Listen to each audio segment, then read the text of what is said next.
All right, this is for those of you drawing along at home. We miss having you in class. If you look at the slideshow in Google Classroom, it'll take you through some of these steps that I'm going to be drawing along with you here in the video. So if you look at the slides, the first thing it tells you to do is put your vanishing point in the middle. So just lightly put a little dot in the middle of your paper. You don't have to measure it. Just eyeball where you think the middle is. And then the directions tell you to draw 5 to 7 shapes around that dot. They can be circles, they can be triangles, they can be squares. If you have something to trace circles with, use that. Otherwise, just do the best you can. And try to use your straight edge when you're drawing your shapes so that all of your lines are nice and straight. And it's okay if you have shapes behind other shapes. Don't get them too small.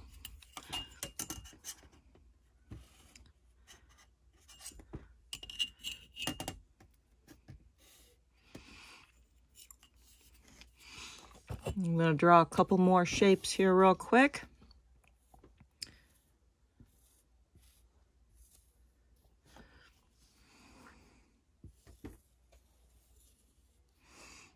There we go. I've got 5 shapes. Don't do any less than 5. The next thing the directions tell you to do once you have your 5 to 7 shapes around your vanishing point is to connect the corners of your shapes to your vanishing point using your straight edge. So I'm going to start with my triangle over here. And I'm going to start by lining up my straight edge between the corner of the triangle and that vanishing point. And I'm going to draw a line all the way there. Then I'm going to go to this corner and do the same thing, line it up between the corner and the vanishing point and draw my line. Then I'm going to check this corner. Now, I noticed that with this corner, I would have to draw through my shape to get to the vanishing point. I don't want to do that, so I'm not going to put a line there. So this shape is done for now. Now, what about a shape like a circle where you don't have corners? That's where you use your ruler and you line it up on the dot and you pivot it up until you bump into part of your circle. And you draw from wherever the ruler bumps into the circle to that dot. Do the same thing up above. Lay it on your dot. Pivot it down till it bumps into your circle. Draw a line from there to the dot. And that's how you do the sides on your circle. Do the same thing with your oval. Now, here we have a tricky shape because we've got more than one corner here. We've got lots of corners. So every single one of these corners we're going to want to check. We can draw a line here, here, here, here, and we're even going to check this little corner right here. And guess what? We're still going to make a line there. It's just going to be very, very narrow.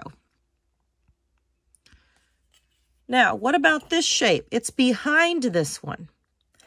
We already said we don't want to draw through our shapes. So we still line it up between the corner and the dot, but we draw just until we get to the shape that it's in front of, or that's in front of it. We do the same thing over here. Line it up and draw to the dot. With our oval, same thing we did with our circle. Line it up with the dot. Pivot it till we bump into our oval. draw our sides. And that's our first step for making all of our three-dimensional shapes. The next thing we need to do is put the bottoms on our shapes. And to do that, again, we're going to use our straight edge. And this time we want to make parallel lines. So we find the edge that we need to put the bottom on. It's the one that attaches to our vanishing point. And we come up here and we look at this line. We need to lay our ruler on that line, slide it down. We decide how far. Make sure that this line and the angle of our ruler are parallel. And we draw a line there. Double check that they're still parallel. And then we can get rid of anything underneath that. And now we have our 3D shape. If we have something with a curve, it still needs to be parallel. So that means we need to put a curve here. Making sure the curves match. And then get rid of anything underneath it. Same thing here, we need the curves to match. Try to get them to match. Erase anything underneath it. Now this is a trickier shape because we have multiple sides. Our triangle here just had one side, so we only needed to make one line.